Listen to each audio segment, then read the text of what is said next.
নমস্কার বন্ধুরা, ঐশীস কিচেনে সবাইকে জানাই স্বাগত। প্রতিদিনের মতো আজ আমি একটা নতুন রেসিপি নিয়ে চলে এসেছি। আজ আমি দেখাবো পটল আলু দিয়ে বাটা মাছের ঝোল। আপনারা বাড়িতে এইভাবে বানাবেন, দেখবেন খেতে দারুণ লাগে। প্রথমেই দেখুন গ্যাসে কড়া বসিয়ে দিয়ে এর মধ্যে দিয়ে দিলাম সর্ষের তেল। এই তেলটাকে খুব ভালো করে গরম করে নেব। মাছগুলোকে আমি আগে থেকেই লবণ হলুদ মাখিয়ে রেখেছি। দেখুন তেলটা পুরো কড়ার গায়ে এইভাবে আমি মাখিয়ে নেব, তাহলে মাছগুলো কড়াই দিলে মাছটা কড়াই লেগে যাবে না। আপনারা যখনই মাছ ভাজবেন তেলটাকে পুরো কড়াই এইভাবে লাগিয়ে নেবেন। তারপর দেখুন আমি মাছগুলো দিয়ে দেব।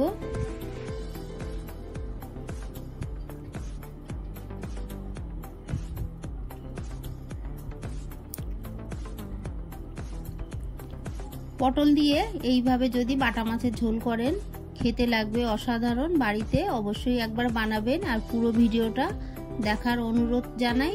পুরো ভিডিওটা দেখলে রান্নাটা ভালোভাবে একইভাবে করতে পারবেন।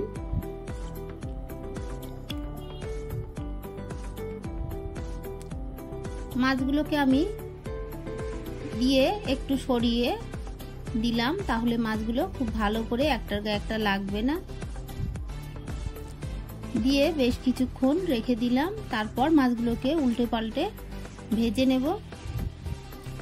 মাছগুলোকে খুব ভালো করে কড়া করে ভেজে নেব। যেহেতু বাটা মাছ তাই একটু ভালো করে ভেজে নিতে হয়।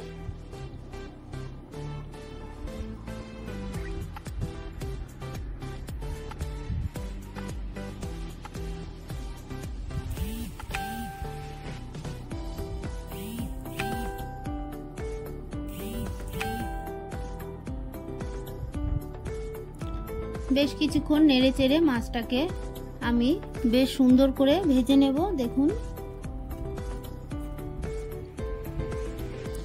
মাছগুলো ভাজা হয়ে গেছে, তুলে নেব।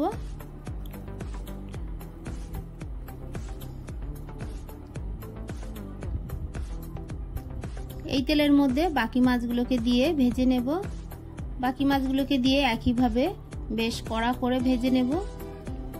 দেখুন বাকি মাছগুলোকে আমি ভেজে নিয়েছি, তুলে নেব। আরো কয়েক পিস মাছ আছে, সেগুলোকে দিয়ে একইভাবে আমি ভেজে নেব। একটু সর্ষের তেল দিয়ে দিলাম, তেলটা কম হয়ে গেছিল। দেখুন মাছগুলোকে ভালো করে ভেজে নিয়ে কড়াটাকে আমি একটু ভালো করে ধুয়ে মেজে পরিষ্কার করে নিয়েছি। কড়াটাকে গরম করে নিয়ে দিয়ে দিলাম সর্ষের তেল। তেলটা গরম হয়ে গেলে দিয়ে দিলাম একটু হলুদ গুঁড়ো, দিয়ে পটলগুলো দিয়ে দেব। পটলগুলো আমি দুফাল করে দিয়েছি, আপনারা আপনাদের পছন্দ মতো যে কোনো ভাবেই কেটে নেবেন।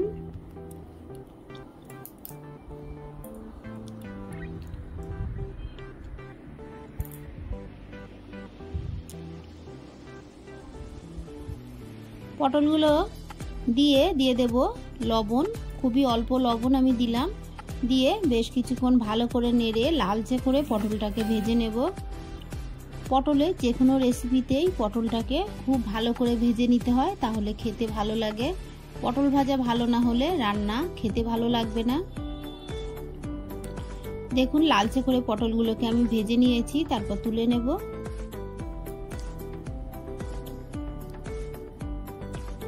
সব পটলগুলোকে আমি তুলে নিলাম। এই তেলের মধ্যে দিয়ে দেব হাফ টিস্পুন গোটা জিরে। ফোড়নটা ভাজা হলে এর মধ্যে দিয়ে দেব একটা কুচানো পেঁয়াজ। পেঁয়াজটাকে দিয়ে এর মধ্যে আমি দিয়ে দেব আগে থেকে কেটে রাখা আলু।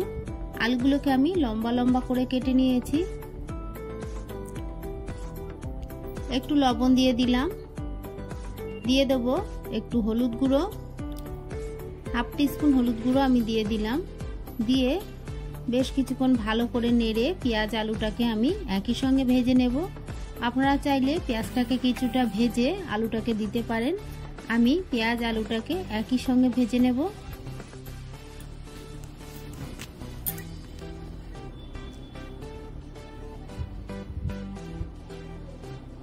বেশ কিছুক্ষণ নেড়ে চেড়ে পেঁয়াজ আলুটাকে দেখুন আমি খুব ভালো করে ভেজে নিচ্ছি।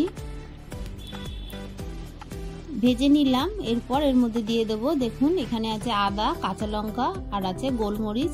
আমি শিলনোড়ায় ভালো করে বেটে নিয়েছি, এটা দিলাম। দিয়ে একটু নেড়ে নিয়ে এর মধ্যে দিয়ে দেবো অল্প জল। জল দিয়ে ভালো করে নেড়ে মশলাটাকে কষিয়ে নিতে হবে।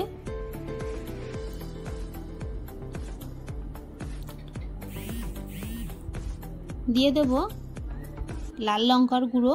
আমি কাঁচা লঙ্কা বেটে দিয়েছি, সেই মতো বুঝে একটু লাল লঙ্কার গুঁড়ো দেব।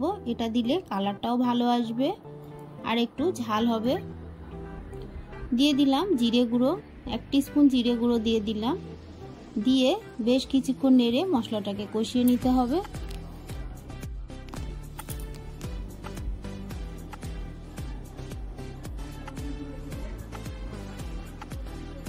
ভালো করে আমি নেড়ে চেড়ে কষিয়ে নিলাম।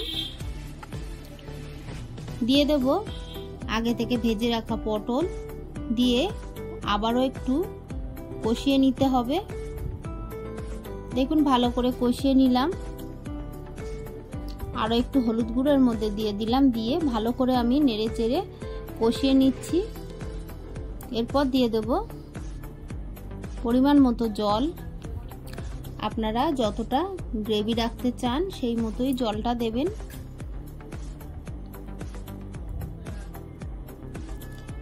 দিয়ে ঢাকা দিয়ে আমি বেশ কিছুক্ষণ ফুটিয়ে নেব।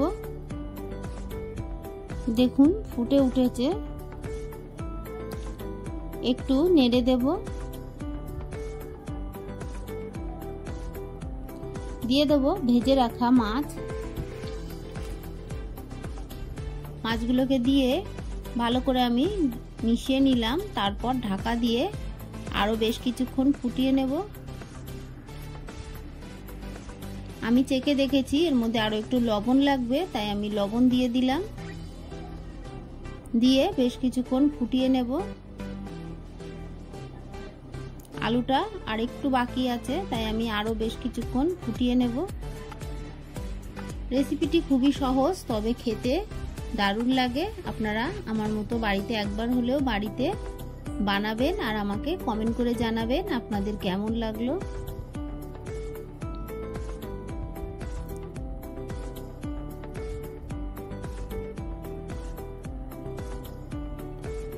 রান্নাটা হয়ে গেছে। গ্যাসের ফ্লেমটাকে আমি অফ করে দিয়ে ঢাকা দিয়ে 5 মিনিট রেখে দিয়েছি। 5 মিনিট পর দেখুন কতটা লোভনীয় হয়েছে আর খেতে কিন্তু অসাধারণ লাগবে। আপনারা বাড়িতে একবার হলেও বানাবেন। আমার এই রেসিপিটি আপনাদের ভালো লাগলে প্লিজ আমার চ্যানেলটিকে সাবস্ক্রাইব করে পাশে থাকা বেল আইকনটি ক্লিক করে দেবেন, তাহলে আমার নতুন ভিডিওর নোটিফিকেশন আপনাদের কাছে পৌঁছে যাবে। রেসিপিটি ভালো লাগলে একটা লাইক করতে ভুলবেন না। রেসিপিটি কেমন লাগলো আমাকে কমেন্ট করে জানাবেন। ভালো থাকবেন, সুস্থ থাকবেন। আবার দেখা হবে পরের ভিডিও। পুরো ভিডিওটা দেখার জন্য সবাইকে জানাই অসংখ্য